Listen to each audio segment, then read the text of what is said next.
fans, and thanks for joining us for another edition of All 90s Action All the Time. I'm one of your hosts, Scott Murphy, and on today's episode, we continue our 90s Seagal season with Out for Justice. As always, to help me delve into this film, we have my co-host, a man who's never been known to be outmanned or outgunned, very much the Mason Storm of this podcast. It's Mr. Kyle Hintz. Hi, Kyle. Thank you. That's the best intro. Thank you. That's no problem. And later on this season, we will also be joined by Mr. Craig Draheim, but you will have to wait for his debut. Anyway, we should probably get on to today's film, 1991's Out for Justice, so celebrating its 30th anniversary this year, which was directed by John Flynn, a director who made his reputation in the 70s with kind of hard-boiled crime action flicks, The Outfit, which was a Parker novel adaptation, and the Vietnam revenge film Rolling Thunder, both of which are supposed to be pretty decent, but I've not actually seen them, so I cannot confirm nor deny whether I can highly recommend Rolling Thunder. Okay, it's wonderful. Excellent. Also, he previously worked with another big action star in his previous film because he directed the lesser-known Sylvester Stallone film Lock Up in 1989, 2 years prior to this. And as well as that, the script was written by R. Lance Hill under his pseudonym David Lee Henry, and his previous credits had included the Jeff Bridges neo-noir 8 Million Ways to Die and that Patrick Swayze classic Roadhouse. So you know that this is high-quality dialogue coming your way. The movie currently holds a 6.1 on IMDb, 23% on Rotten Tomatoes based on 22 reviews, 38% on Metacritic based on 12 reviews, and a 2.9 on Letterboxd. Although, I should also point out that Chief Seagalogist Outlaw Vern, along with many Seagal fans, consider this to be his best film that he's ever made. I have to echo that. Well, you've given a spoiler, Kyle. Like at the end of this season, we're going to do our best and worst of like our favorite and least favorite 90s Seagal film. But now you've jumped the gun and you've told the audience what your favorite one is now. So well, to be fair, I haven't seen most of the late 90s stuff in forever, so I may change my mind. Oh yeah, I'm sure Fire Down Below is going to jump jump to the top of the queue. You never know. Yeah, you never know. You never know. I don't know why I'm picking on Fire Down Below. There is a couple of worse entries that we're going to cover, but I won't spoil what my least favorite is or what my favorite is. And before we do talk about the movie, and there will be, I've not given it the last two episodes, so I should really do it this time. I should give a big spoiler review. A spoiler review? Not a spoiler review. A spoiler warning, even. In that, yes, this podcast does plot summaries of the movies that we cover. So therefore, if you've not seen the movie, go check it out and then come back and then listen to this, because we're going to talk about the movie. Yeah, and we're in depth. So like, if you want to avoid that, just come back. Just watch it, come back, and then listen. Also, before we, dig into the plot of the movie, this is, I should say, a little bit of a departure for Seagal. People often say that Seagal always makes the same movie, but this one is a little bit different. It's got a little bit of a grittier tone and look. There's plenty of Seagal silliness that we'll get to, but it is a little bit different. And obviously, the director has a kind of hard-boiled background. It's given a little bit more of a kind of washed out look. The cinematography was done by a guy called Rick Waite, who had previously done cinematography on the likes of Cobra and 48 Hours, which kind of makes sense. So yeah, it's a little bit different to your average Seagal film. Yeah, it's not quite as slick as some of the other ones feel. Yeah, it's a bit more kind of rough around the edges, and I think some people in reviews have said that it's almost like they're kind of his take on like a kind of Scorsese picture, because even William Forsythe, who plays the main villain, Richie Madano, he said the original script for the movie, before they kind of added lots of the kind of Seagal action scenes and stuff like that, had a kind of Mean Streets vibe to it. That's why I read an interview with them that said that. And then they just drained that vibe out of the script.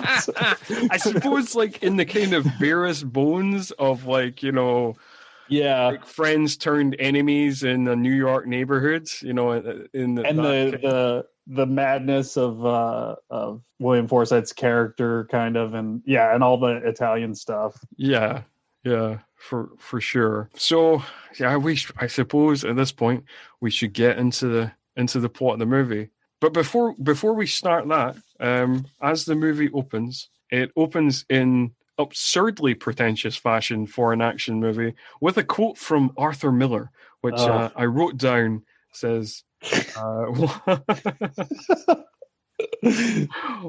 while to the strangers, I on the street was no different. One street was no different from another. We all knew where our neighborhood. People can't see me doing the little quotation mark fingers, so that's in quotation marks. Somehow ended. Beyond that, a person was ... a stranger. Arthur Miller.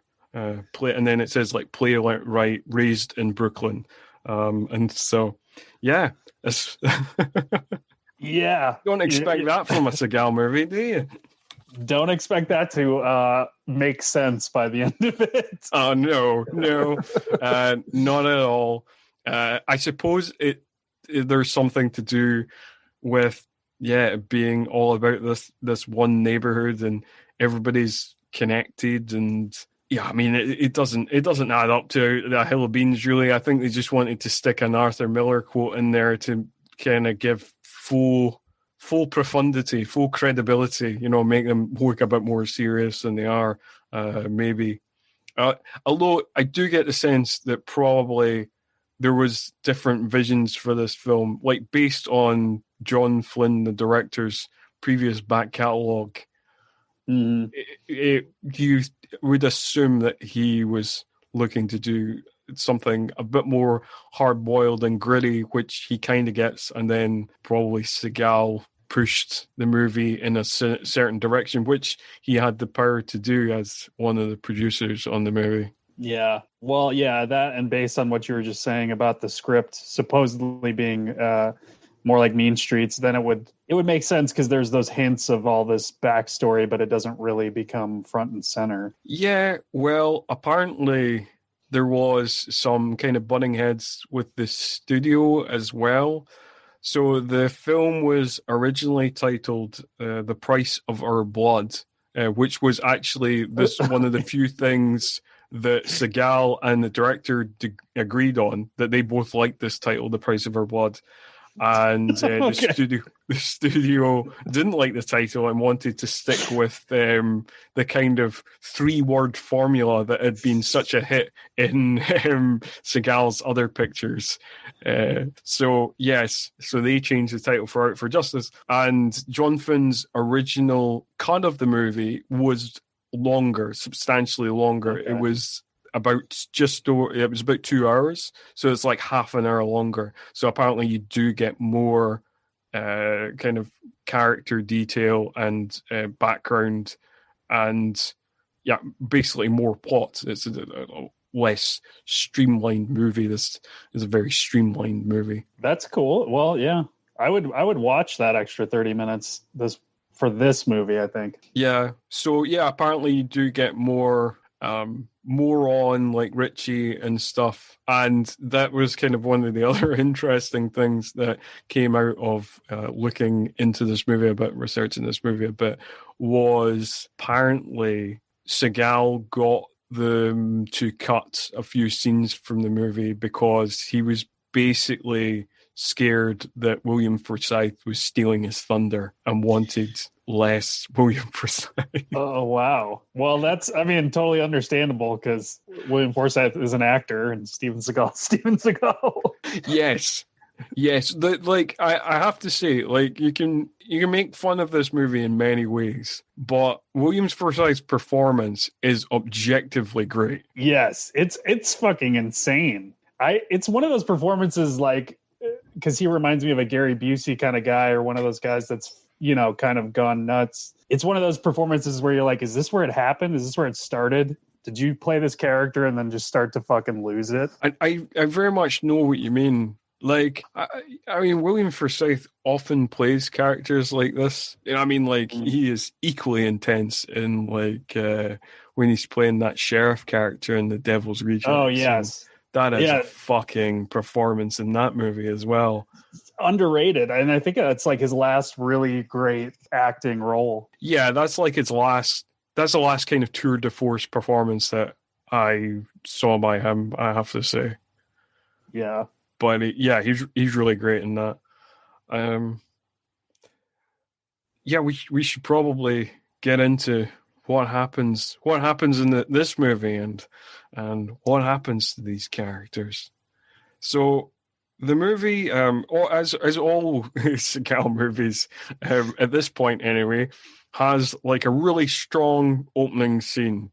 We've had a couple of both Hard to Kill and Marked for Death had strong opening scenes. We obviously had the liquor store fight in Hard to Kill, and then we had the chasing Danny trio through Colombia thing, and then the drug deal going wrong in Marked for Death. And in this one, so Seagal's character, Detective Gino Fellino, there's lots of very on-the-nose Italian-American names in this. We'll get into that more. And his partner, Bobby Lupo, that's that type of film. They're sitting in a van. They're obviously staking something out. There is some sort of operation going on, some sort of bust going on, but basically Seagal spots a pimp beating up a prostitute, and he is incensed by this, and he basically jumps the gun on this bust because he is so just angry about this woman being beat up in quite an unflinchingly brutal scene. Like the I don't know who the actor is who played the pimp, but he really plays a shithead quite well, convincingly anyway.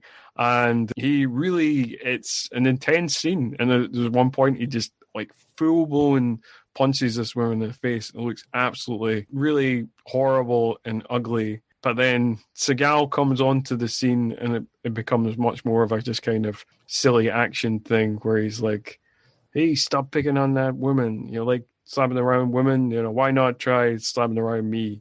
And then, of course, that guy gets beaten up. He gets his head put through a car window, and then he gets backdropped through the windshield of a car. So we're all only like 5 minutes into this movie, and we've already had 2 glass breaks. So that's classic Seagal. Yes, it is. And then we get maybe the best Steven Seagal title card ever, right after he puts him through the windshield. After he puts him through the windshield, and we see through like the car window or whatever, Seagal, freeze frame, Steven Seagal. And then the title of the movie is like, And then the title of the movie just kind of, with a clanking sound, comes down, Out for Justice. And I love that this movie, on the posters and on the DVD cover, they got the trick that the other movies missed. Like Hard to Kill, it should have had an is there. Yeah, and Marked for Death, probably the same. But on Out for Justice, it does. On the DVD cover, it does have the is. Steven Seagal is out for justice. That's awesome. So they got this one. Yeah, I would agree. It's the best title card of his movies. But I mean, it's really good. If you're an action fan and you're not fist pumping at that, like, I don't know what's happening. Yeah, you're dead inside. That's the official opinion of this podcast. What's the beginning in this movie? And if you're not jumping out of your seat, then you're dead inside. That's what's happening. So yeah, after that, that's basically what main plot of the movie begins, where the main villain, Richie Madano, played by William Forsythe, he shoots Steven Seagal's partner, or should I say, Detective Gino Fellino's partner, Bobby, in the street in front of his wife and kids in absolutely brutal fashion.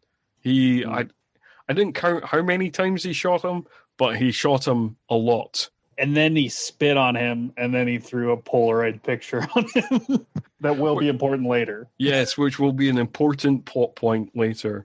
But at this point, not so much. Not so much. And then like we get a very brief scene of Seagal being a responsible parent, where he asks his son, has he done his homework? Like, basically, his son says, oh, can we go out and play catch?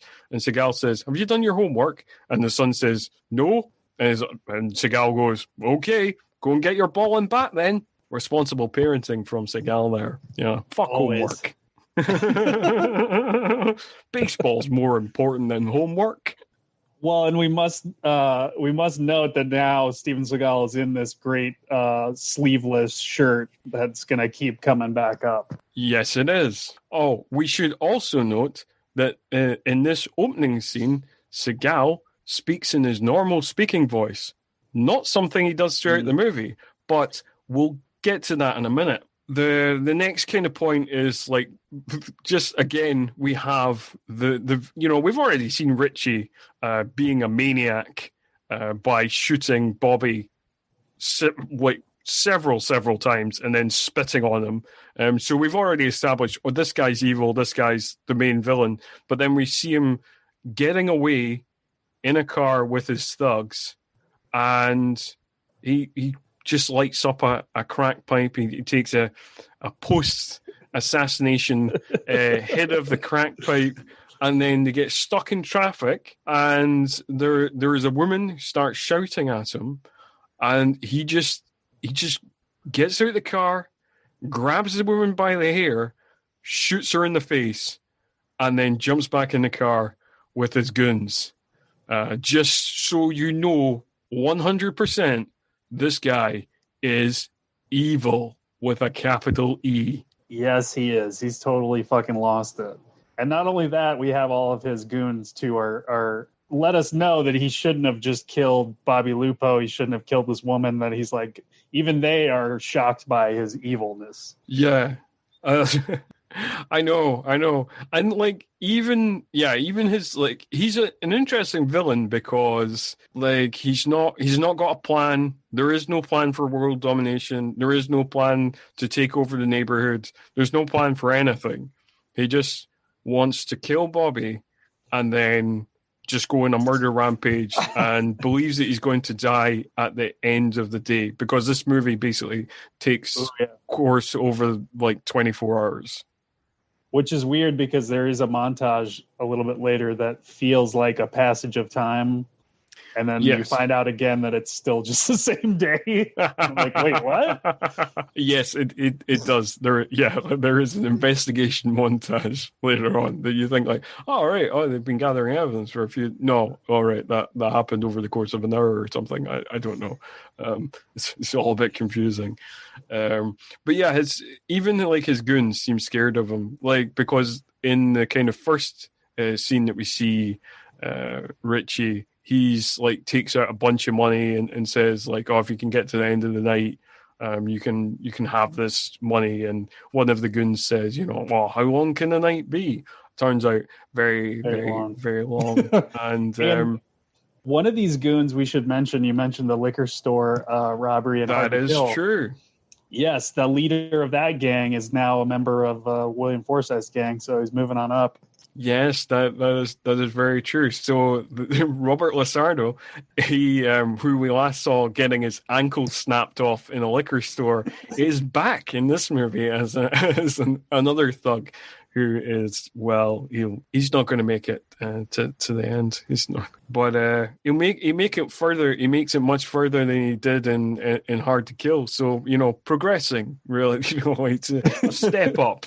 Yeah. So now we have to address various things about Seagal, because we get a scene at the crime scene where he arrives in the crime scene in the cut-off shirt that we had previously seen him, but also now with a beret as well. And at this point, we introduce the fact that Steven Seagal tries out an accent for about half the movie, and it is the most bada bing Brooklyn parody accent you've ever heard, and it's made even funnier by the fact that in the first couple of scenes you see him, he's just using his normal voice. He's not doing an accent. It's not until the crime scene. I didn't notice the accent coming in until the crime scene. I feel like I noticed it before, but it's hard to tell because, like you say, he's doing it half the time because his accent is very much connected to it's more like connected to phrases because he's always like this guy over here and that guy over there, and like he goes in and out of it a lot. Yeah, he does. That is true because it can be. He's not even consistent in the same sentence. You know, sometimes he's talking in his normal voice for a bit, and then he's suddenly talking about Richie, and you're like, what? Like, yeah, you don't know about the neighborhood. And then he just goes back to his normal voice, and you're just like, what? There's no tracking this. Like, what? Yeah, it's a futile enterprise. And it's even more funny, too, because there's also New York actors in this movie who are just from New York. Yes. Yeah. No. Apparently, I was in that same William Forsythe thing where he was talking about the Mean Streets vibe of the early drafts. Apparently, he had a conversation with Seagal where Seagal was saying to him he needed to work on his Brooklyn accent. And Forsythe was like, yeah, you need to work on it. And that's perfect Seagal fashion. I can just imagine him telling other people they need to work on their acting and shit. Oh yeah, for sure. Oh dear. There's many fun moments like that. And obviously, because I mean, this is kind of part action movie, part kind of mob drama, and we've got the kind of pretty much the most stereotypical bunch of New York mafiosos that you can see on screen. Yes, and interestingly enough, they're not even like the villain. Like they're supposedly involved with William Forsythe, but then you kind of find out not at all, and they just want to kill him too, basically. So yes, it's suggested that, like, that's the other thing. Like, Richie isn't like the big bad. It's suggested that he's essentially a mafia henchman. He's just like kind of one of the goons, and he's gone off the rails. So he's not even like a kind of big boss figure, because like in the scene, basically the next scene, we get Seagal visiting one of the big boss figures, a guy called Don Vitrio, who, yeah, they have a conversation, and Don Vitrio basically says that it's like bad PR for them, so like they want him wiped out as much as Gino wants him wiped out. So yeah, everybody's gunning for Richie. The police says Gino in his one-man crusade, and the mob are out to get him as well. Which makes it all the more interesting that like it takes them that long to find this guy, because he's not a savvy criminal. He's just running around like a maniac the whole time. Yeah, no, absolutely. He's just on a rampage the whole time, killing people in plain view, plain sight. And no, you think, and he's obviously just roaming around this one neighborhood. So you honestly think that the kind of net would have closed in on him a bit quicker than it does in the movie. But no. Oh, I should mention as well, one thing that didn't entertain me in the Don Vitrio scene that is just kind of like a random moment, but it's just one of the many absurdities of this movie. There is a character called Sammy who he meets at the front door of Don Vitrio's restaurant, and Sammy says to Steven Seagal, "Hey, you still combing your hair like a girl?" And that would be kind of one of those dickhead lines that are kind of like, like this obviously shows the character is a bit of a dickhead, and maybe he'll get beaten up later on. But the line just doesn't make any sense because the character Sammy has his hair gelled back in the exact same way as Seagal. It's like he's insulting himself. That's true. I didn't think about that. I like that it's one of the few ones that Seagal doesn't retort. He just kind of keeps walking, surprisingly. Oh yeah, no, he's just like too busy. He's on his path of vengeance at that time, and like he stops his path of vengeance. He has a bit of many detours on his path of vengeance, but in that opportunity to say a one-liner, he casually declines and just gets on with his business. So yeah. Usually you would expect a kind of smart-ass retort from Seagal, but no. He just lets that one lie. So he actually was the bigger man that time. One of the very few times you see that on screen. The only time that I can think of. Possibly the only time, yeah.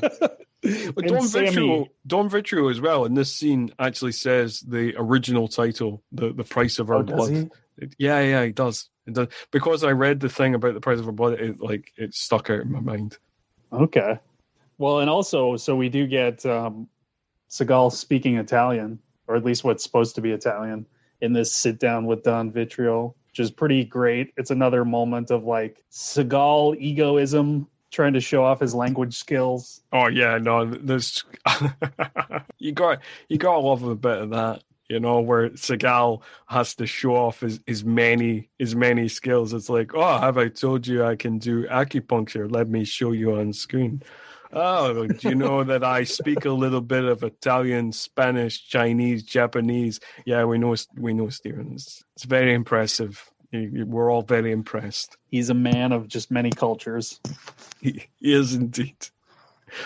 This is kind of off topic, but I recently watched one of his direct-to-video efforts, Urban Justice, and one of the cringiest elements of that is whenever he's interacting with a black character, he starts imitating that kind of lingo. Yes. And he does that in Half Past Dead as well. And it's just like, it's like there's like a kind of osmosis thing where he has to interact with any other culture in the exact same way as that culture. And it comes off as incredibly cringy and terrible, but I don't know why. I mean, again, it might just be the egotism thing of like, I can fit in with any culture. I am a worldly man, and I can just fit in right in there. Yeah, it's weird. It's also it's all over Steven Seagal Lawman. That's the best part of that show. Is the same thing. Oh yeah, when he's talking to all the again, it kind of shows it weirdly for such a stupid show. It kind of shows the injustice of the American justice system of like it tends to be young black male. It's almost entirely young black males that they arrest on the many kind of drug busts and stuff that they do throughout the show. And it really does. It's pretty depressing. Yeah, it shows the bad American law enforcement and just Steven Seagal's ridiculousness. Anyway, back to cheerier shores. Back to this movie, because like at this point we get the most absurd element of the movie is coming up when Seagal is driving along. He sees another car that the driver throws a black bag out of his window, and Seagal stops, pulls his car over, inspects the black bag, sees it is moving, opens the black bag, and what's in the black bag? What's in the black bag, Kyle? A little German Shepherd puppy. It's so sad. It's such a nice little puppy. And yes. And then Seagal says, I hope to God I meet that guy again one day. And you think like, oh, this is just like a kind of little fun moment where we show that Gino, despite all his violence, is essentially a good man. And that's the only point of this scene. It's not. there's an entire subplot which we'll get into, but it's why there's a subplot nobody knows. That I feel like this must have been something Seagal shoehorned in of being like, well, I'm an animal lover and I want to show that as well. It's got to be. Because, yeah, when you think about it in the context of the whole narrative and him being relentlessly driven to justice, this is not important to anything. Not at all. We do get quite a cool scene coming up next, though, because we just get like Seagal cruising around town looking for Richie to the soundtrack of No Sleep Till Brooklyn. Yes. That must have been a big hit at the time. That feels like a very we've got to capitalize on the moment song choice. Yeah, I mean, it works. I mean, it does work. You know, like a little bit of Beastie Boys. I'm not going to lie. It goes a long way thing for me. Yeah.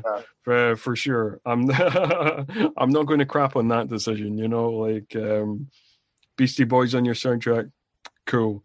Yeah, like. But again, like he has these kind of detours from his path of vengeance that are a bit weird.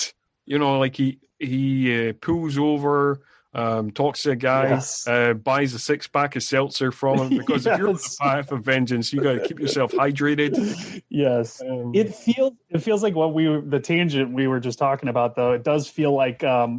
These little detours are just for Seagal to move in and out of other little worlds and show how like cool he is, that he can kind of blend in everywhere. Yeah. Oh yeah, and then also we get an utterly bizarre moment where a prostitute propositions him by the side of the road, and he just finds it hilarious, like really, really hilarious. That's just because he's that virile, Scott. I mean, it's comical to him because women are throwing themselves at him all day. Yes. As we previously discussed in Marked for Death, where the professor of whatever she was the professor of just instantly fell in love with him. Yeah, it's a tough life. It's hard. It's hard for the guy. Oh dear. But he does eventually, after all this fucking about, laughing about hookers and trying to get them, like homeless guys in on the joke and buying a 6-pack of seltzer and all that. He does finally spot Richie in a car, and then we get quite a fun car chase.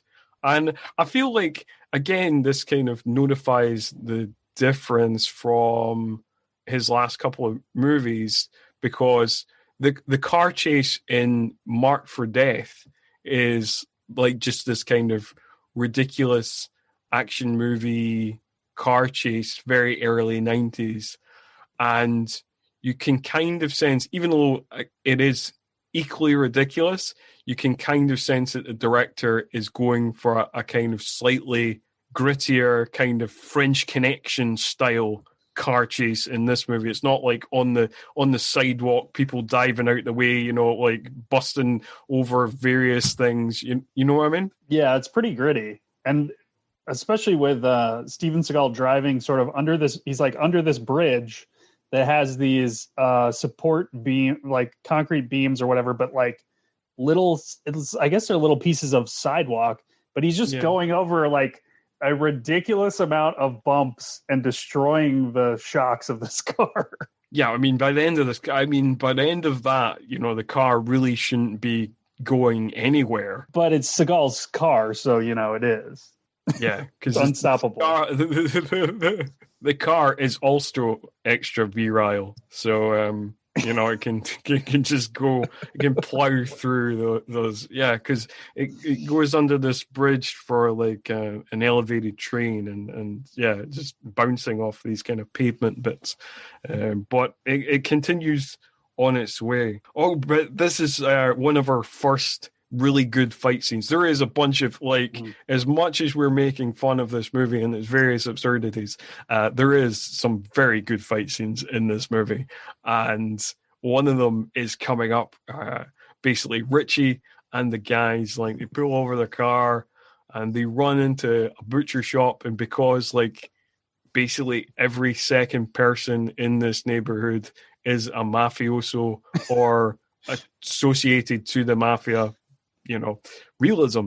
Like, yeah, they go in, they collect some bullets from this butcher, and then they, like, basically Richie says to the guys in the butcher shop, hang up on a meat hook, like, kill this guy. And then we get a classic Seagal action sequence. Do you want to break this one down? I'll give you this one.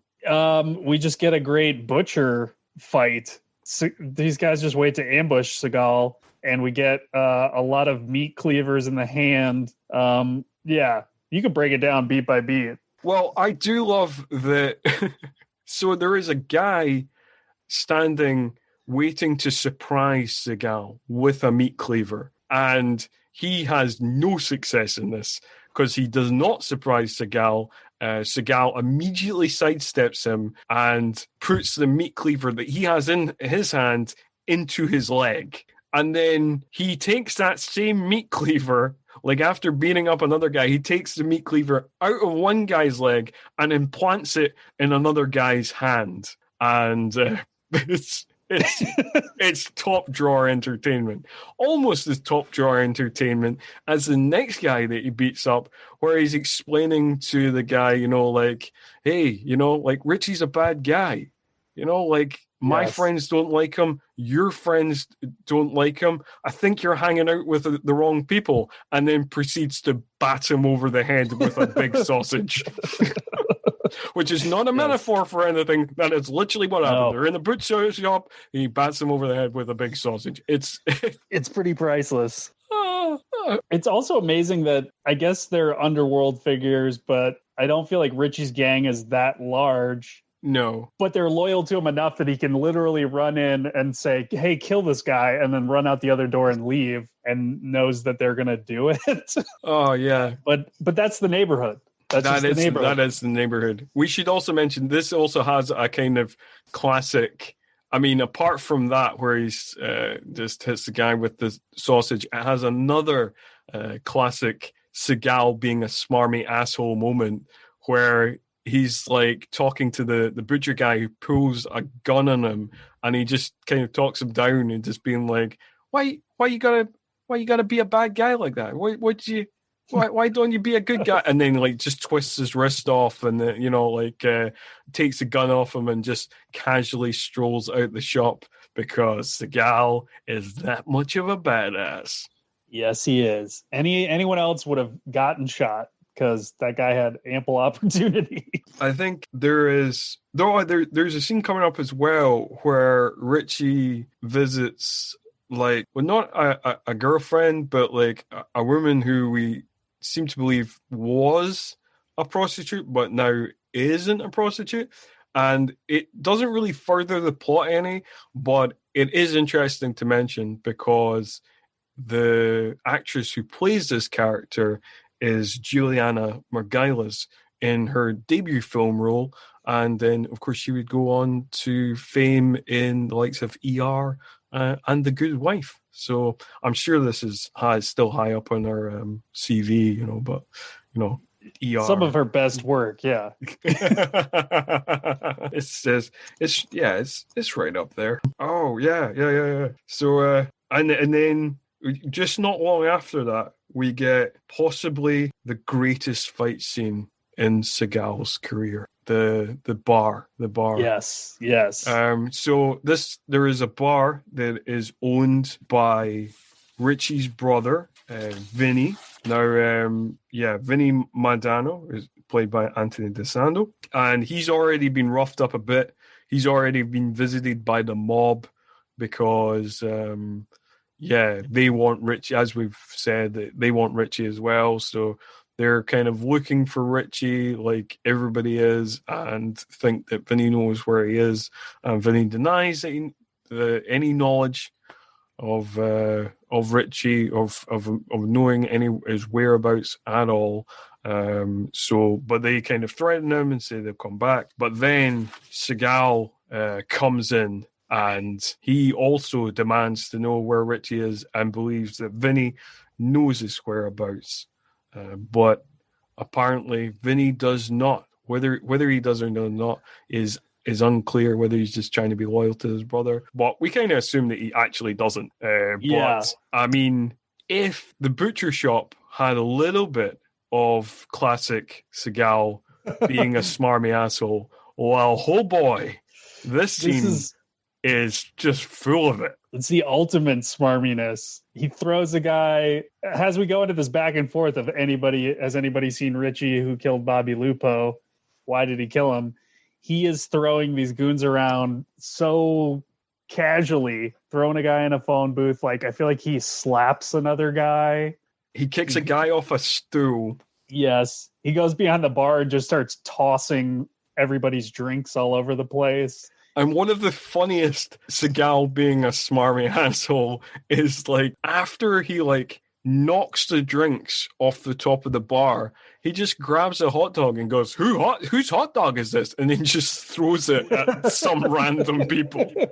Oh, he's such an asshole. He is. And then after that, he starts talking to the bartender and just bullies the shit out of him and just notices the boxing gloves behind the bar. And it's like, whose boxing gloves are these? I see lots of boxing memorabilia, lots of boxing gloves. Who's the boxer? And the bartender's like, I'm the boxer. And he's like, oh, so you're a tough guy then? Are you like, yeah. And the bartender's like, yeah, tough enough, you know? And then, of course, Seagal punches out that guy. Yes. And Sammy is there. Sammy, combing your hair like a girl, Sammy, is at the bar. That's what we should call him, combing your hair like a girl.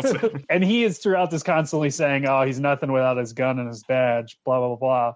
So finally, Seagal drops the clip out of his gun, takes the one out of the chamber, and says, there, I don't have my gun anymore. Here's my badge. This is your prize. If you can take this badge from me. And Sammy offers these goons, $5,000 if they can take it from him? $5,000, yeah. And then we get that great line from the really biker-looking goon with this scraggly beard who says, Seagal comes up to him, says something, and that guy says, like, the only thing standing in your way is fear and common sense. And then Seagal hits him in the face with a pool ball wrapped in a bar rag, breaks his nose. And breaks several of his teeth, which he's just yes. Oh, you broke my teeth. Like, he's like picking his teeth up off the pool table, just like, you broke my teeth. Just so the audience knows what happened there.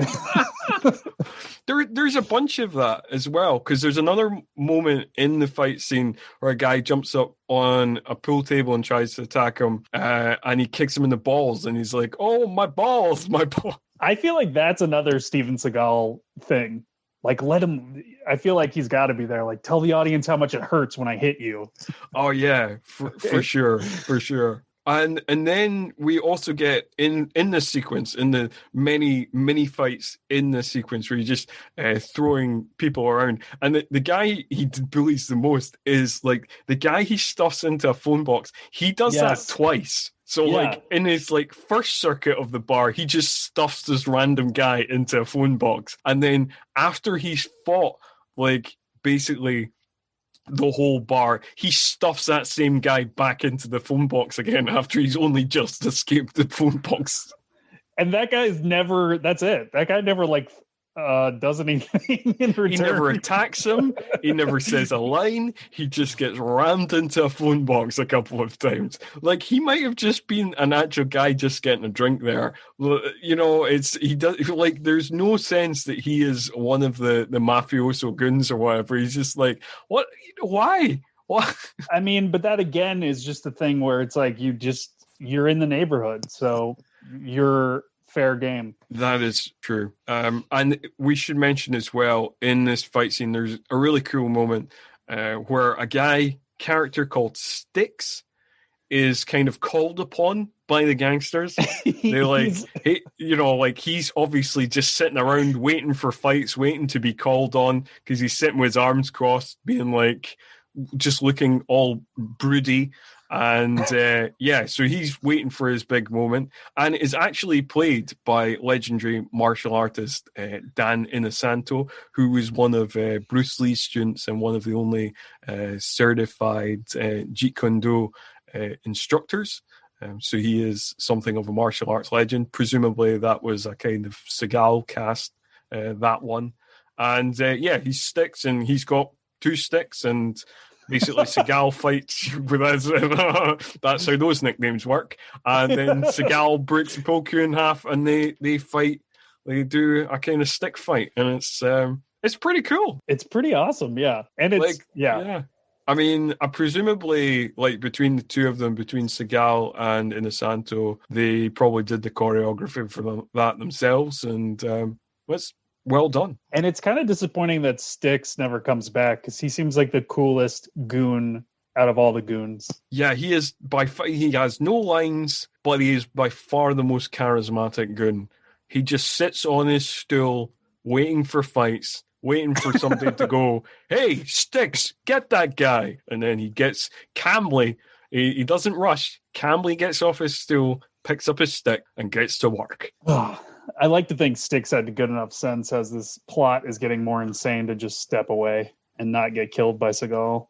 That's a fair point. Yeah, Styx might be the most sensible of all the goons. He was like... And, he's the kind of character that you think as well, that he's like a martial artist, and he might have a kind of sense of honor of being like, well, he defeated me in a fight, and now I must go. Yeah, I think so. I think he's definitely the only guy in this bar with any honor. Oh, for sure. I mean, the biker guy in particular does not learn his learn his lesson in this movie at all. He just keeps thinking he's a real tough guy and just keeps getting his ass kicked by everyone. And he looks like a real biker. I don't know. He looks really grungy. There is a real kind of grizzled look to that guy that's like, he looks like he probably a Hell's Angel at some point, not just a kind of dressed up to look like a biker. He just rocked up on set like that, and they were like, yep, you're hired. Yeah, you'll do. You got the part. So then we get, does he beat up Sammy before he beats up Vinny, or it's vice versa? Yes, he beats up Sammy first. And I'm pretty sure he beats up Sammy first. After beating up the bar, he comes right. He pushes the guy into the phone box again. He comes around to Sammy again, who's still bizarrely still threatening him, pretty much in the same way, even after seeing people he probably suspects are tougher than him get their asses handed to them, and yet Sammy still feels oddly confident in this situation. Well, he is a made guy, apparently. Oh, yeah, that is true. So, therefore, he is one of Don Vitrio's men. So, he's pretty confident that Seagal, because he was part of the neighborhood and kind of hung out with wise guys when he was younger, that he would follow the code and not hit him because he's a made man, which doesn't work out well for him. No, it doesn't. Steven Seagal pulls another asshole move of kind of like, oh, okay, I'm going to walk away and then spin around 360 and punch you in the nose. Classic Seagal. And then he starts picking on Vinny and, just beats him up, breaks his nose.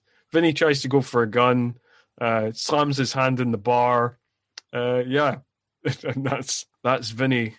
That's Vinny Cook. And then we get my favorite part of this whole scene. We get one more shot after clearly Steven Seagal's beat everyone up. No one likes him, and no one is giving any hint that they know where Richie is or that they will tell if they do know. Yeah. And we get like one final shot of him walking out the bar, still going like, anybody seen Richie? I'm going to keep coming back. And it's like, I don't think that's going to get you anywhere. No, this is the thing throughout the movie. He's like the poster boy for police brutality. He's a great movie character, but if you transplanted this to real life in any way, you'd be like, this is the worst cop. Yes, I did think that as I was watching it, is like, there's probably a lot of cops that watched this movie and imitated this and just ruined the world. Yeah, because I mean, like, he does some other terrible shit coming up.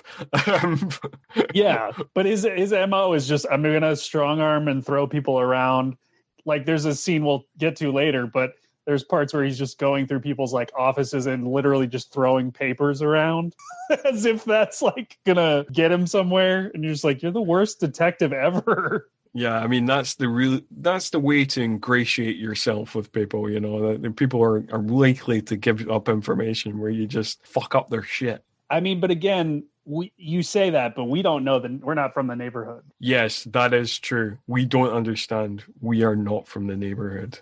And yeah, so I think this is a point where we get the investigation montage that you mentioned that makes it feel like the film happens over a couple of days, but actually the investigation montage of people looking for Richie, various people looking for Richie, the police, Gino, the mob. And we also apparently takes place over like an hour or two. Yeah, which is weird.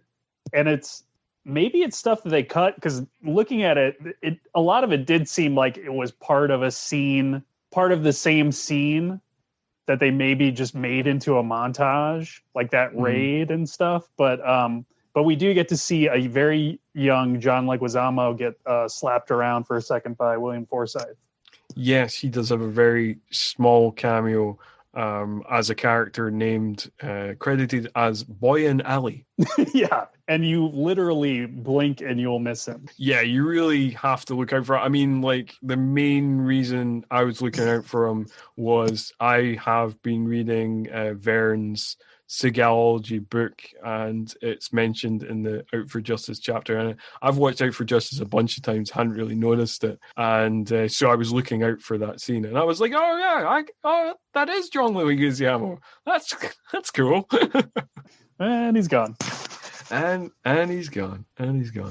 Oh, talking about, you know, kind of known faces that are in this film, we should have mentioned that the police captain, Seagal's police captain, is played by none other than Law and Order's Jerry Obark. Yes. Yeah. So, and you know, obviously well known for playing a policeman. I also remember him for his role in Murder, She Wrote, a show I was a fan of as a kid. Yeah, he's a great second string to Seagal. He gives it that kind of, he's just a perfect police lieutenant character. But he doesn't get as many good one-liners as some of the guys, like O'Malley, unfortunately. Yeah.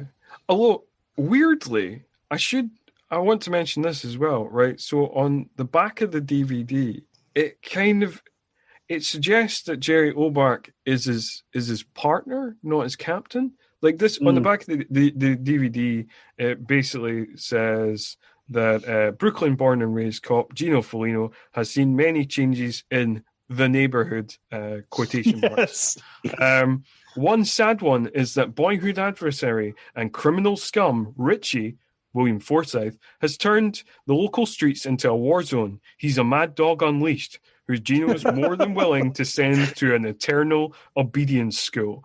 Who wrote this? But he and his world-weary partner, Jerry Obark, of TV's Law and Order, must catch Richie first, which suggests it's like a buddy movie or something, which it's not. And then it ends with this line, which is genuinely amazing.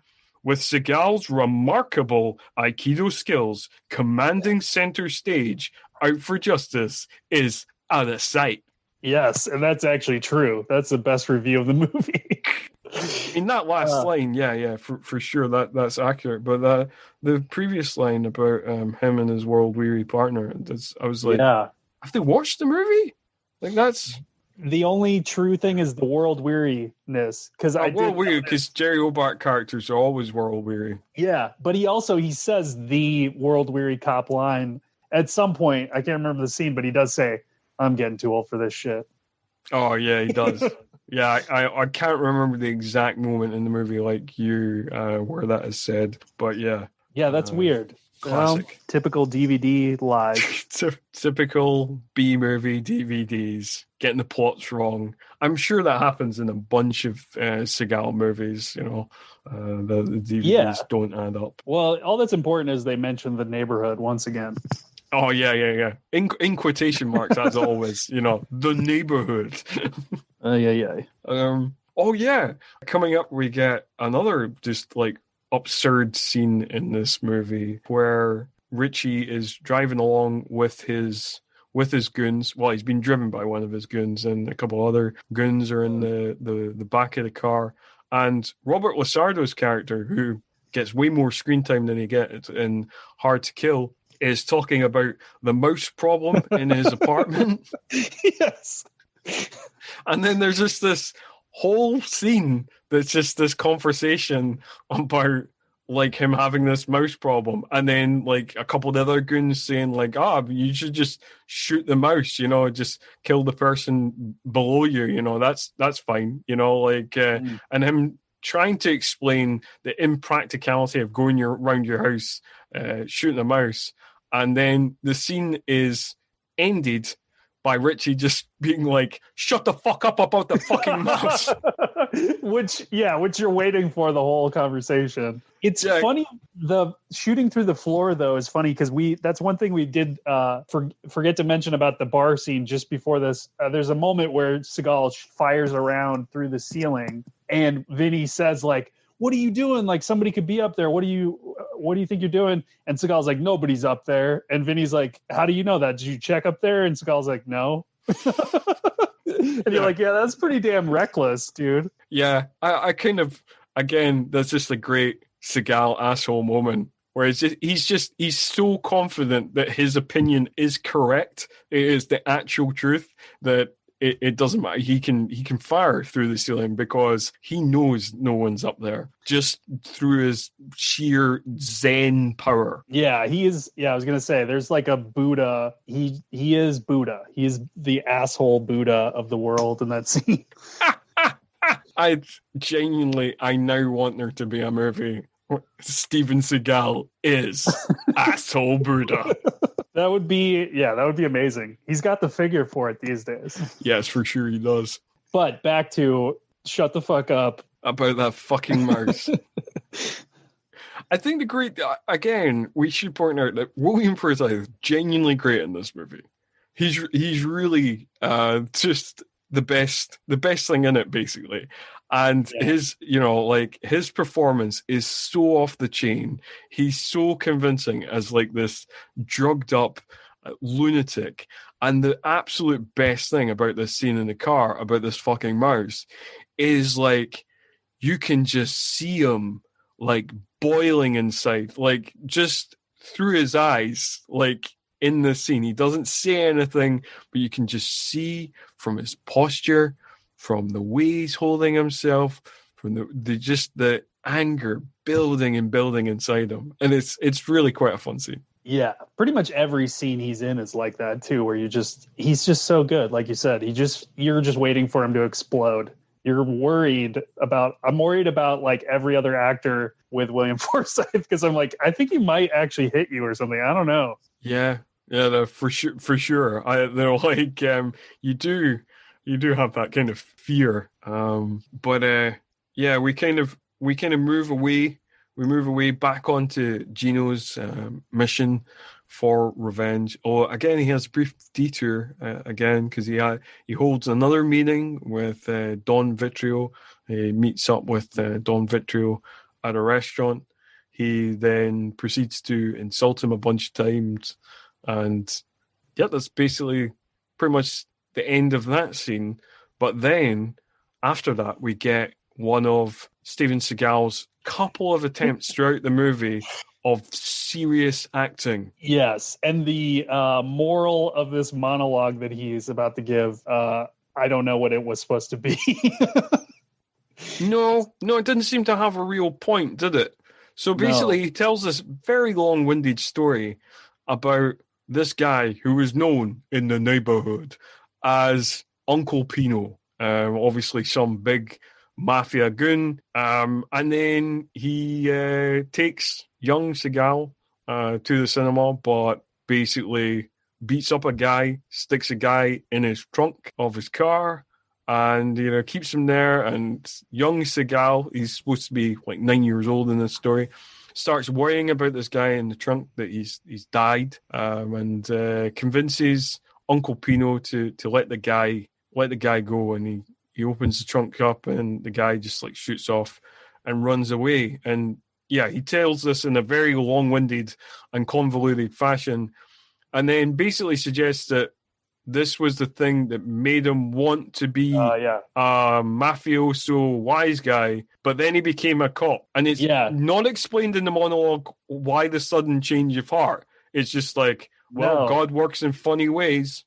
Well, and there's another. I don't know if it was before this or after this, because there's another point where he's talking to a mafioso guy, and he's talking about like, I don't think I'm better than you. I just like I wanted this, and I worked really hard for it. And it seems to be about him becoming a cop, but it's also very muddled. But yeah, I forgot. That's the point of the story, is that he wants to be a wise guy. And the guy, I don't know who the guy is he's talking to. I don't remember his name, but he has a great line too, because Seagal says, yeah, I don't know, like fate just happens. And that guy says something like, well, maybe God's a puppeteer and we're just on the other end of the strings. Yeah. But like the story would make way more sense if he's talking about his origins of how he became a wise guy. But he's not. Yeah. He's a cop. So like it just doesn't make any sense. It just feels like what you mentioned about the script of, it feels like them trying to do some deep character development, but they don't have any idea how.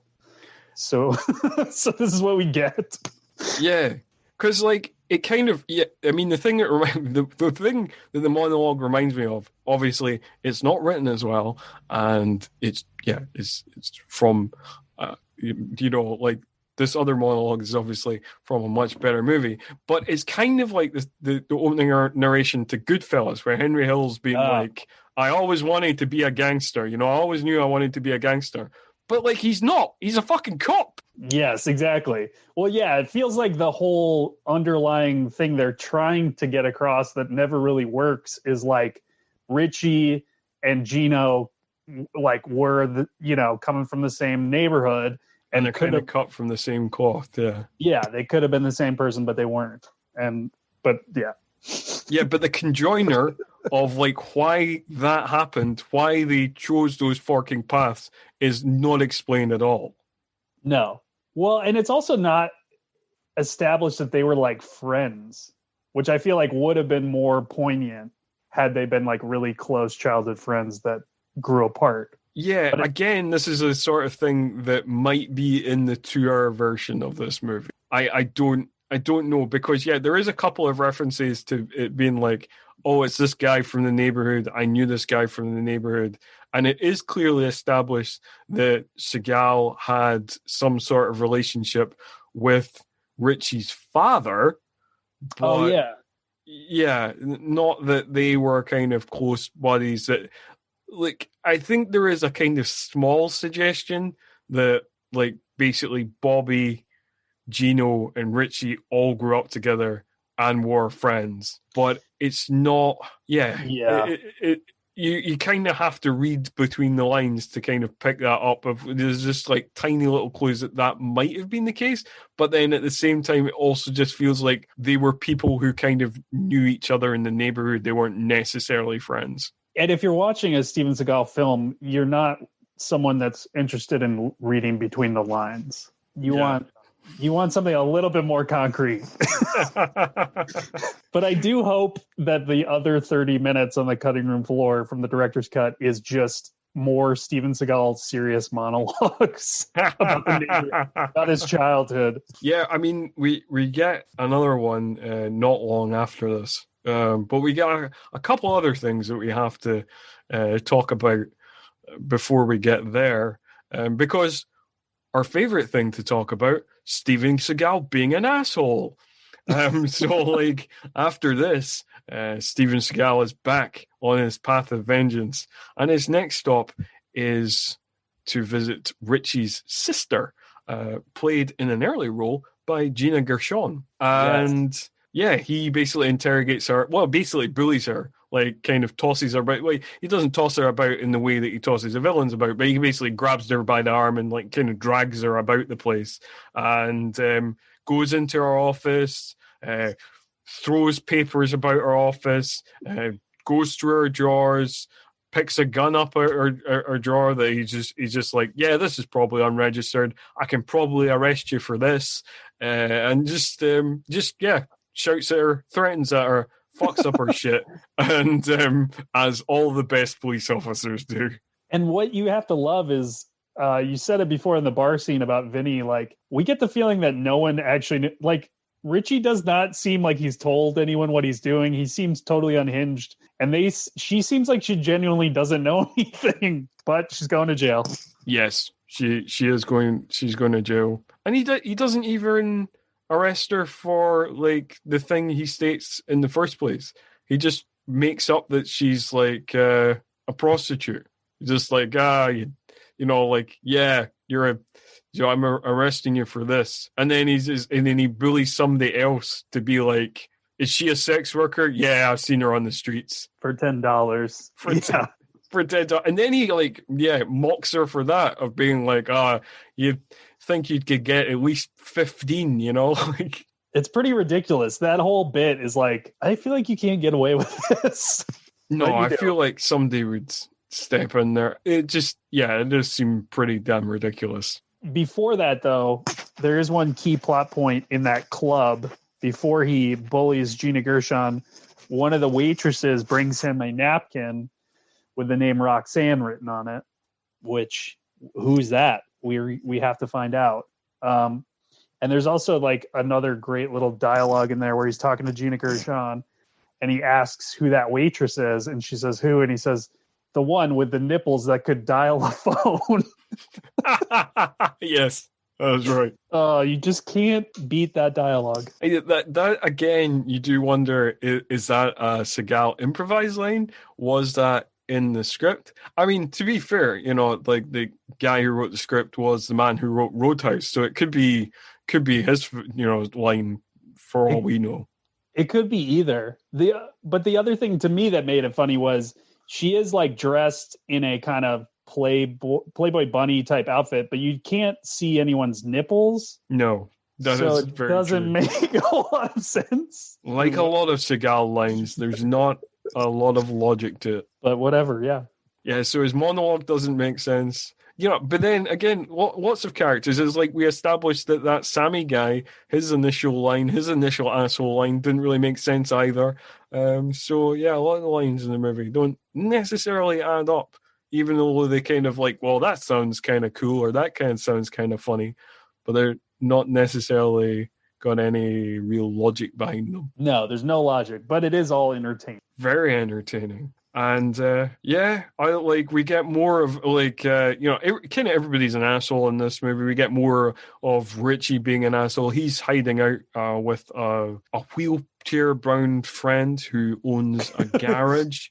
And he just immediately comes in and is just a complete dickhead to him. Just, like, spinning him around in the wheelchair, pushing him about, kind of mocking him for not having working lower apparatus. It's pretty, this is maybe the most gratuitous, we have to show you how bad this villain is scene. That's kind of what it feels like, because there's no, like, reason for him to go there other than he says, like, we need to all get drugs and party.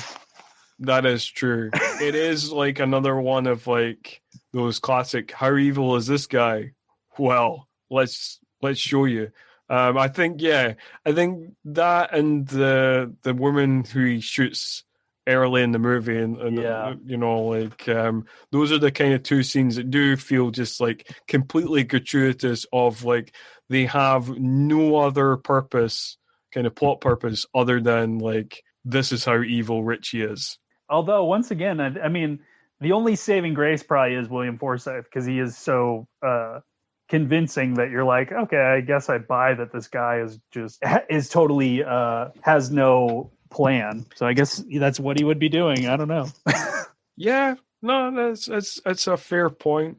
And yeah, this seems to be the only part in the movie where the police know where Richie is for some reason, because there's a police raid on the garage, which it is never fully explained whether this is just a police raid on the garage because, like, they're selling hot cars and it's just it so happens that Richie's there, or they've tracked Richie down, because nobody mentions it. Like, the raid isn't mentioned, and as far as I'm aware, it just comes out of nowhere. Just kind of comes out the blue. But it does just make Richie look even worse because he assumes that possibly the wheelchaired friend has ratted him out, and as he's running out, just shoots him. Yeah, just to show just what an evil dickhead he is. Yeah, that and the moment where the woman gets shot at the beginning were pretty shocking. I was like, okay, Jesus, gonna shoot that guy? All right. Yeah, I would say that they're probably the most shocking instance of violence in the movie, along with the woman, the prostitute that gets punched in the face right at the start of the movie. Like, those are bits of violence. Most of the violence in the movie is kind of over the top and very Seagalian, and like you can kind of, it just washes over you. But those are the kind of 3 moments that you kind of wince a little. Yeah. This isn't an important scene for the plot, but did we already pass the point where Seagal goes to buy dog food? Yeah, we did pass the point. Seagal goes to buy dog food again. That just pops up. That's just after. I think that's just after like the butcher shop fight. Not long after that, he kind of stops off to buy some supplies for the puppy. Okay. There's it's only notable because there's great dialogue where Seagal says, he's like, do you have any puppy dog food? And the guy shows him it. And Seagal's like, okay, just so long. It's like, this isn't from New Jersey, right? I don't want any radioactive stuff. And the guy's like, I don't blame you. You're just like, and we're all just like, that's the neighborhood. that's the humor of the neighborhood. Yeah. We should. Well, like, I'm glad we mentioned it now because, like, yeah, that more bizarre dialogue. Yes, because as everybody knows, if you get any food from New Jersey, it's immediately poisoned with radiation. Yeah. Although, actually, fast forwarding to where we are in the movie, we get more puppy action because Seagal stops off his ex-wife. There's a reappearance of the puppy, and they talk about how cute the puppy is, and will he be keeping the puppy? And he doesn't know. So tenterhooks on that one. Will he keep the puppy? That's one we all really want to know. Then his ex-wife says, does he have time for an espresso? Which apparently he does.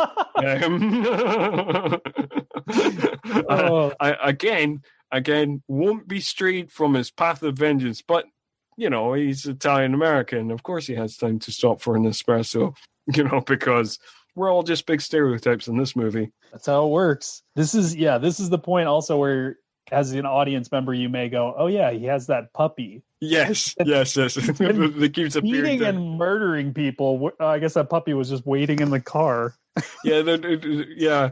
Because he comes out the car and he was just like, I forgot about this thing. So it suggests that he's been driving around all this time and just leaving it in the car and coming back. And then, not a responsible puppy owner is Detective Gino Fellino, apart from being general asshole and poster boy for police brutality. Despite his animal lover status, kind of ropey as a puppy owner. Here also we get another bit of great Seagal acting. He really wants to act in this movie. And we get another monologue about his father and the way he was raised and how he saw his father become obsolete. His job became obsolete, and he was just very sad about that. He used to have this car that used to sell things off, but then people started buying things at the supermarkets and all that, the cheaper variations and all that. And he used to have this little bell to bring people to the car, and that bell was the loneliest sound I've ever heard, says Seagal. Obviously business is lost, and then they told people that his father died of cancer, but he thinks he actually died of broken heart. And those lines might sound touching, but coming out They're of not. Seagal's mouth. Fucking hilarious. It's so good. This monologue is amazing. And there's also that weird subtext of like then people started buying disposable stuff. Mm-hmm. It's kind of like a weird like anti-capitalist corporate Oh yeah. Sticking up for the underdog and the mom and pop shops and all that kind of stuff. Yeah. Which has nothing to do with anything. Yeah. But there you go. There you go. Some nice anti-corporate commentary there for you. The great thing about this monologue as well, apart from its natural hilarity, is that it is so touching, so moving, that his not quite ex-wife calls off the divorce on the spot. At that moment, she realizes that Detective Gino Fellino, the great detective that he is, the great man that he is, the great animal lover that he is a man that she still has to have in her life. So the divorce is off. Yes. And of course, at this moment, we as the audience members have been dying for this reconciliation. For this character who has previously turned up in all of 2 scenes. But of course, at that moment of almost satisfaction, Richie's thugs arrive to kill Gino. And that is true. And another great action scene where, one guy he sees through a window, he shoots that guy with a shotgun through the window. He shoots up a bunch of other guys. He shoots one guy kind of blindly round a corner, it was always fun to see that. Just he's so confident of his shot that he doesn't have to look or anything. Just pop the gun round the corner and that's him. That guy dead. That's reminiscent of his marksmanship in Marked for Death. Marked for Death. That hooker blindly. Yeah.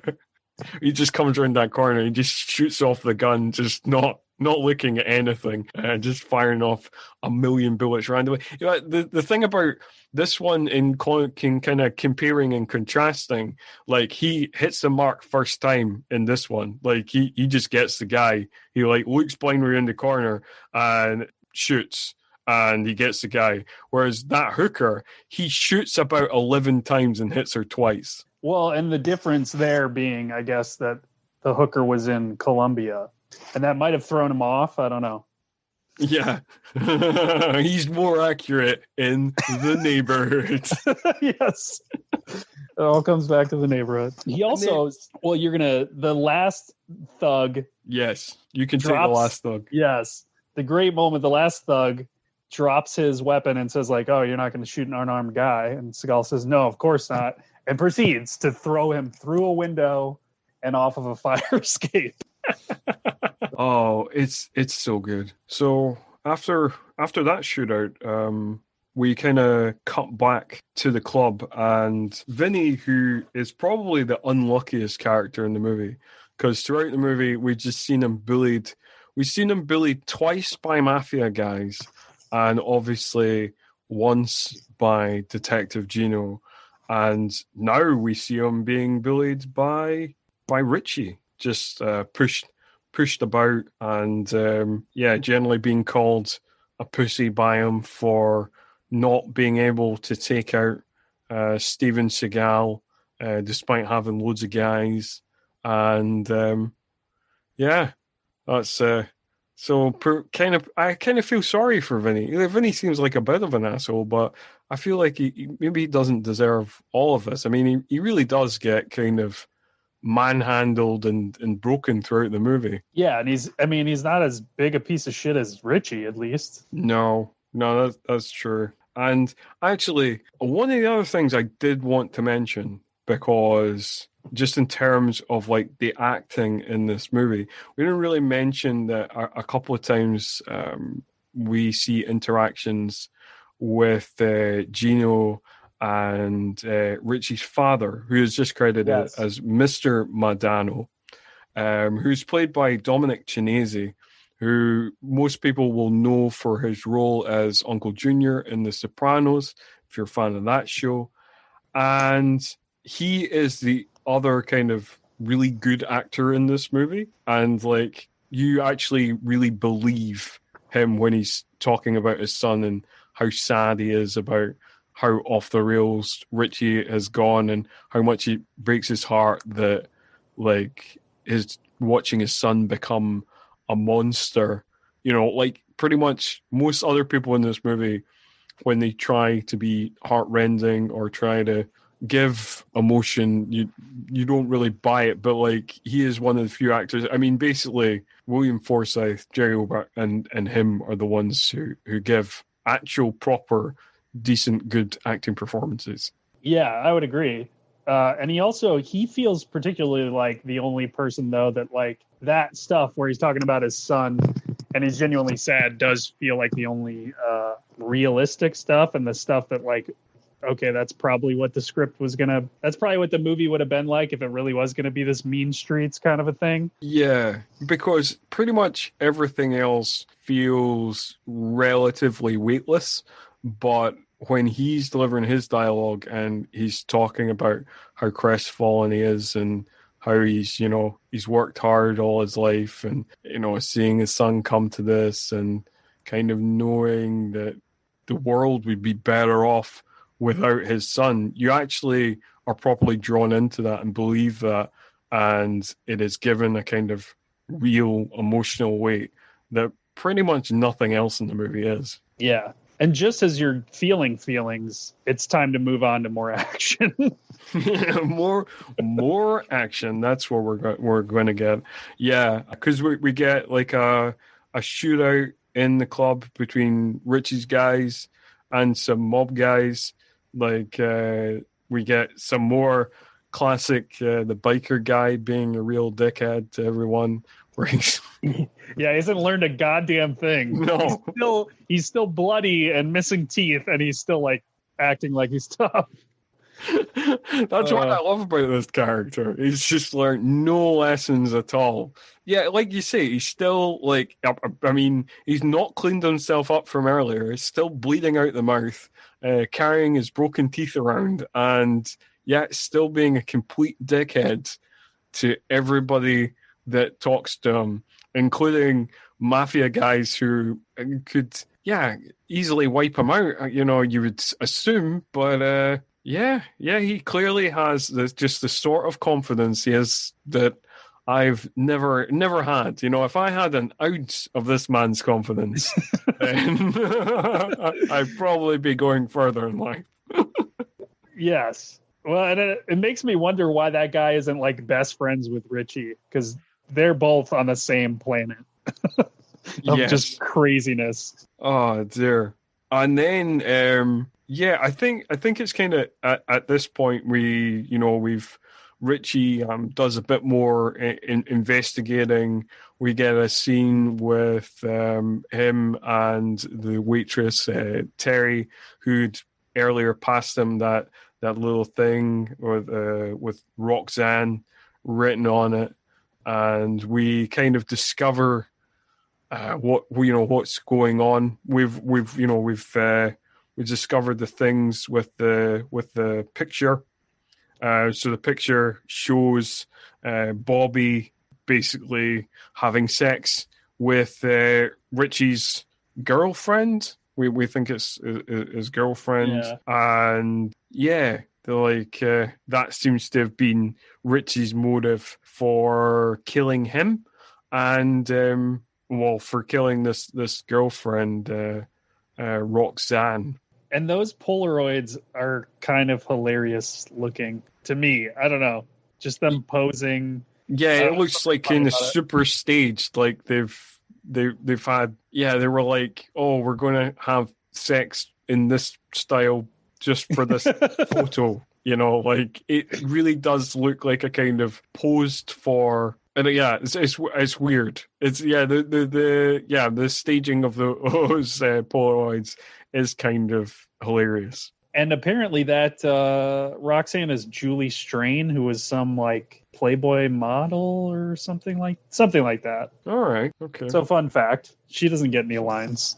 No, she does not get any lines. She's basically just naked in those pictures, and then we find her dead and naked in a bed. And that's it. but Gino, being the respectful guy that he is, like, covers her up. Hey, he's classy. He's a classy man. And not only that, he's also like an expert on decomposition, because this is where we get him mentioning that by the state of her body's rigor mortis, she must have died like 24 hours ago. And this is where we're reminded that this is all one night. Yeah, that is that is true. Yes, I mean, obviously, Gino, animal lover, master martial artist, master linguist, CSI. He can do anything. Animal lover. He's amazing. He can pull off a beret. He can pull off a beret, a beret and cut off shirt combo. I mean, not many people on the planet could do the same. No, I was going to mention that outfit reminds me of the Guardian Angels. I don't know if you're familiar with them, but they're like a. Oh yeah. Yeah, in New York, that like civilian sort of vigilante almost kind of group. Yes, that's right. I wonder if they were inspired by this film. Or if he was inspired by them. Yeah, I don't know. It's a weird one. But yeah, I am vaguely aware. That I can picture them in my head. Yes. So yeah, that's kind of a weird coincidence. I'm not sure at all. Further research maybe needed on that. I don't know if we can yeah, maybe we'll do a bonus episode on berets. Yeah. Well, I think we could definitely do a bonus episode on Steven Seagal's fashion choices throughout the ages, or maybe obviously sticking to our remit just throughout the 90s. But that is still we still got a lot to dig into right there. That would be amazing. Yeah. But we've got to get back to this. Yeah, we got to get back to this movie. We're real near the end, guys. We're real near the end. So basically, Richie goes. No, wait. So Gino goes to visit Bobby's wife, and then it is implied that it was Bobby's wife who sent the picture to Richie. The incriminating picture that got her husband killed. Yeah, which seems like a pretty convoluted plot we've got going here.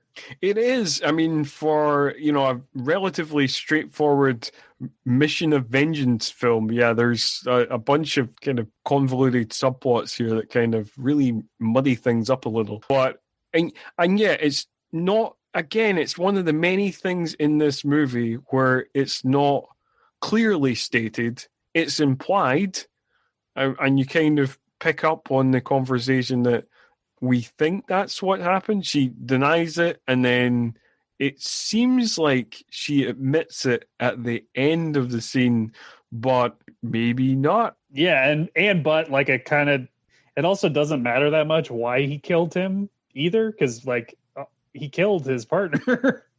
Yeah, that's what we care about. No, that's a very fair point. That is a very fair point. So Richie's still on the warpath.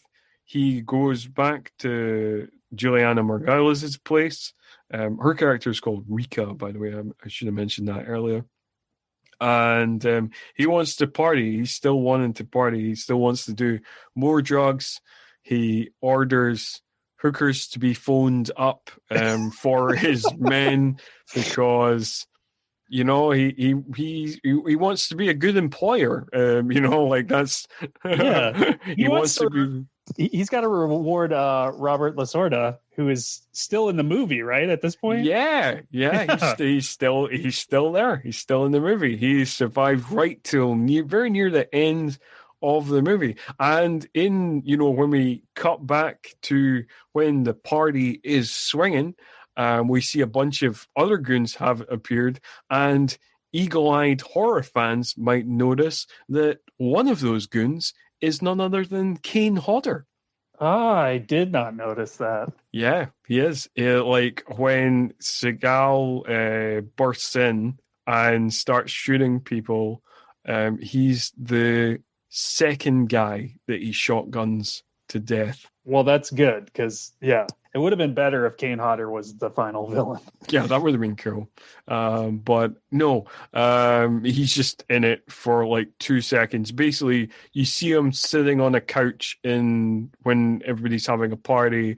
And then, when Steven Seagal bursts through the door, he jumps up to shoot him, and he gets shotgunned to death by Seagal, and then that's him. So it really is like a blink and you miss it role. He is listed in the credits as one of the stuntmen in the film, so I don't know if he did more that way in terms of stunts. But yes, that's. And this part is of the filming. The first time Gino uses the shotgun, right? I only bring that up because in the right after Richie.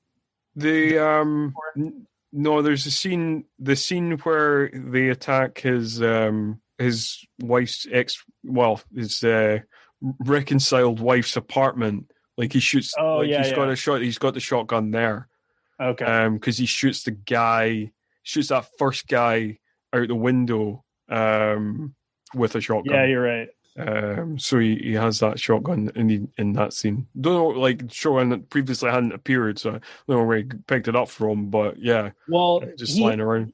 He had it when he first saw Jerry Orbach, because whenever his partner gets killed, he's got that bit where he's like, let me just give me an unmarked car and I'll take the shotgun and I'll do it myself. I'll take care of this my way. that is right. Yeah, fair point. So yeah, he starts, and we should also mention, I'm not sure if this is the Kane Hodder character, but a character off screen, which might be the Kane Hodder character, shoots Steven Seagal in the stomach to literally no effect. But it barely phases him. This is the climax, though, so we've got to up the stakes. We do indeed, but I mean, it really doesn't slow him down at all. But then again, you know what? This is a totally ridiculous action movie, and we get some more great ridiculous action, and that's really all we want from this film. So we basically, Richie, in very quick order, takes out pretty much all of Richie's men, and the biker guy dies in the most hilarious fashion because he is pulled through this thing with all these kind of wooden slats, and then the biker guy basically goes to fight Gino, and then Gino kicks him in the sternum so hard that blood comes out his mouth, and then it's implied that he's dead after that. Because he doesn't move and he doesn't reappear. So we're assuming he's died by the sheer power of Seagal's boot. It makes sense. And it's kind of what he deserved. Yeah, that guy was an asshole. Fuck that guy. And then, like in all of Seagal's films, the final showdown is heavily freighted in Seagal's favor. Last time out in Marked for Death, Screwface at least got a couple of shots in and managed to bash his head in a couple of times, got a minor upper hand for all of 2 seconds, but he did manage to get the upper hand. But this is a completely one-sided fight. Richie comes out a bathroom being like, "I'm out of bullets," you can't shoot me. And then basically Seagal does the exact same thing he did in the bar. He takes the clip out of his gun, and he's like, I don't need this, and just starts absolutely demolishing Richie, just throwing him around. He throws him around the bedroom. Then he throws him around the living room. Williams Forsythe very, very briefly gets the upper hand for less than 2 seconds as he sticks a finger in the bullet hole in Seagal's stomach. And that barely phases him. He just takes his hand right out, and he just goes right back to just throwing him around the living room, just putting him into bookcases and various furniture. And you basically, everything that Richie picks up is then turned against him. He's like, he picks up a table leg, the table leg's taken off him, and he's swatted in the head. He crawls up to a cooker and he picks up a frying pan. He's then strangled and hit with the same frying pan. And then after that, and Richie by this stage is just drenched in blood after being thrown around the bedroom, the kitchen, and the kitchen being thrown into all of the furniture, and then having this humiliation of being twatted in the head with a table leg and a frying pan. Then he gets punched in the face a couple of times, and then the final indignity, he crawls to try and get a corkscrew, and that corkscrew is immediately implanted in his forehead. Yes. It's like probably the weakest part of the movie in a way, just because William Forsythe has no chance. And this is when you really notice, if you hadn't noticed, that Richie is a bit overweight. And he shouldn't be so enthusiastic about fighting hand to hand. That is true. I love that both in the bedroom and in the I think it's when you get to the kitchen, there's a couple of times Steven Seagal like backs off and does like a little kind of martial arty pose before like just stomping a mud hole in his ass. As if Forsythe has some kind of chance where he's going to put up a fight, but no. That is true. I mean, like they could have done something. I mean, it's not like William Forsythe is a small guy. He's of a relatively similar height. Seagal's about 6'5". William Forsythe must be like similar, kind of maybe 6'4" or something. Like at least maybe slightly shorter than them, so maybe like 6'3", 6'4". And, like, even though he is overweight, it kind of gives him this kind of imposing looking figure. And they could have made him like some sort of like, just kind of low down, dirty, kind of bare knuckle boxer type, just rough and ready, against the kind of more refined martial arts or something. But obviously Seagal's ego won't let, that happen, of like his opponent being it's not happening in any way a threat. And it's funny because like Screwface is a scrawnier guy, but like he did pose more of a threat than Richie ends up posing. And Richie is probably the craziest villain we've had thus far too, like seemingly maybe the most dangerous person, because he has no plan or anything. Yeah, that is thing. It's true. It's one of the things that makes him a more unusual villain. There is no real purpose to all of this. There is no thought behind what will happen. There's no scheming. There's just, he wanted to kill this guy. He wanted to kill his ex-girlfriend for them, and he wanted to do drugs, fuck around, and kill people. And that's all he wanted to do. He should have had a better climax. But I do love right after this when... or do you want to take the postscript? Yes. So okay. William Forsythe has just been foreheaded to the face with a corkscrew and is quite dead. And this mafioso shows up who was there for one of Steven's monologues. And Steven Seagal takes his gun and just shoots Richie about 5 or 6 more times just to make sure he's dead. And implied to like give the mafioso guy the credit for killing him or something. Yes. Yeah. Which is just a great moment. Great extreme overkill. Absolutely. And then we think we're pretty much done. And Gino's... but wait, Kyle, the audience at home is definitely wondering what's happened with the puppy. Like, yes. How can we go home happy without knowing how this puppy subplot has, how it'll all be tied up? Well, we're gonna find out. That wasn't just a throwaway scene. We are at Coney Island, I think. And Gino and his wife are together. They're going to get a chili cheese dog or something. And we see the bumper sticker on this car in like 3 quick, rapid close-ups. And it's the guy who threw the dog out. And so, of course, Gino has to go ask him if he threw the dog out. And of course, this guy must be like related to the biker guy because he's a total asshole. He says, I'm going to, throw you out of the car in a garbage bag too, Steven Seagal. But he's not. He's going to get roundly just kicked in the balls. And then this little dog is going to run over and pee on the guy's face. And then we walk into the sunset. Yeah. And that's it. Like Steven Seagal finishes with a line about like, looks like it'll be a police dog yet. Yes. And that's how the movie ends. And then the credits are like a highlight reel of the movie. Yes, but funnily enough, weirdly, only a highlight reel of the movie up until the bar brawl scene, where he beats the guys up with the pool ball and all that, and then the famous, have any of you guys seen Richie? After the whole, he's pretty much proved that the whole bar has not seen him, but he's still shouting about it as he's heading out the bar. We should have mentioned as well, as he killed Richie, he goes, "That's for Bobby," which seems like pretty perfunctory, given that it's.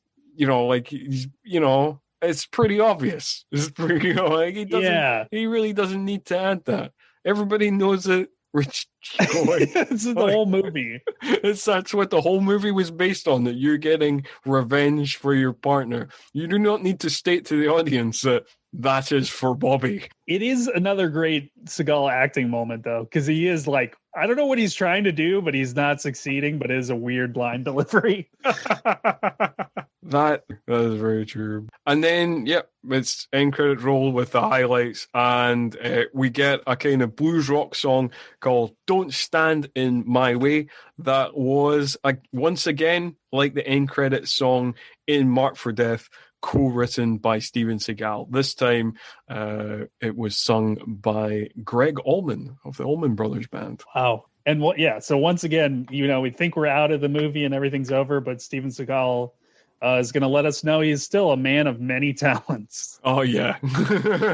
So, yes, we get another kind of parade of Seagal's ego, and we get a rock and blues rock tune to finish. So, usually at this point in the episode, we do best and worst. I don't know, I'll let you go first, Kyle. I'm not sure what my worst is going to be, because this movie's a fun time.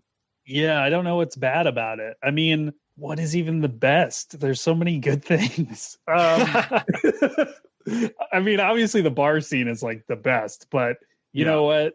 Rewatching it, the new best is definitely the freeze frame when he's introed. Freeze frame, Steven Seagal, after he's thrown that guy through the windshield, is pretty great. But that is pretty fucking awesome. Just the way the movie opens with that. I absolutely love that.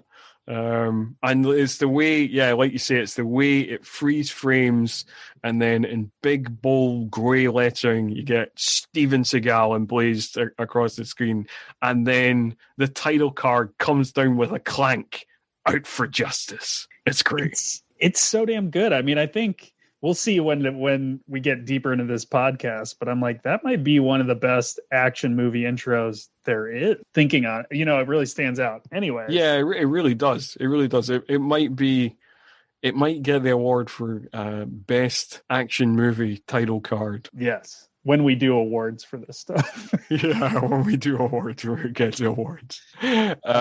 For sure. Like you, I'm struggling to think of like a thing I really hate about this movie. There's maybe, I don't know, like that opening scene, like the violence seems more ugly than the rest of the movie. It was maybe a little bit unnecessary. I just felt a little bit uncomfortable in that scene. But so maybe that. But there's so much great stuff, and like all the big fights in this movie, I think are really well done. The barroom brawl fight is obviously absolutely the best fight of Steven Seagal's career, and maybe one of the best fight scenes in the 90s. And the butcher shop scene's really fun, particularly that little moment where he takes the meat cleaver out of one guy's leg to implant it in another guy's hand.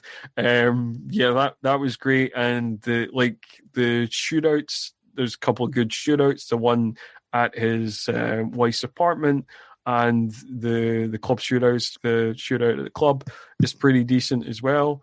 And yeah, it also has like a solid car chase, kind of all the action beats that you want from an action movie. And it's got all the kind of bizarre Seagalian touches that are a joy for any Seagal fan. So yeah, that's kind of our wrap up on Out for Justice. We definitely recommend that you check this one out. And if you've enjoyed listening to us talk about Out for Justice, be sure to join us next time when we will talk about Seagal's biggest hit, Under Siege. And also, if you enjoyed this podcast, please do rate, review, and subscribe to us on Spotify, Stitcher, Apple Podcasts, basically wherever you get your podcast from. Check us out. Give us a 5-star review. It, really helps with the old algorithm bullshit. But until next time, that's all from me, Scott. And it's been a pleasure. My co-host Kyle, the Mason Storm of the podcast. And remember, folks, just like Seagal would say, until next time, keep a superior attitude, superior state of mind.